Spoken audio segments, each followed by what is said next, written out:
Yes, ráno. Konečně si můžu přečíst staré řecké báje pověsti od Eduarda Petišky, který se narodil 14. května roku 1924 v 5:38 a proto jsem si tematicky nařídil i budíka na 5:38. Super!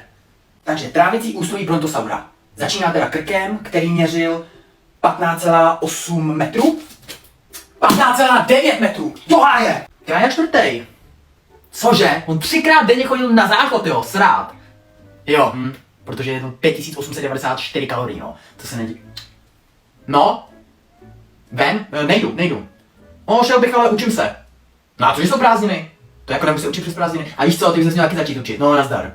Jsem tu skončil tady ty kalorie. Oscilátor koná harmonický pohyb s amplitudou výchylky 5 cm a periodou 4 sekundy. Určité rovnici, kolik stojí banán v akci. Víte-li, že je venku 38 stupňů.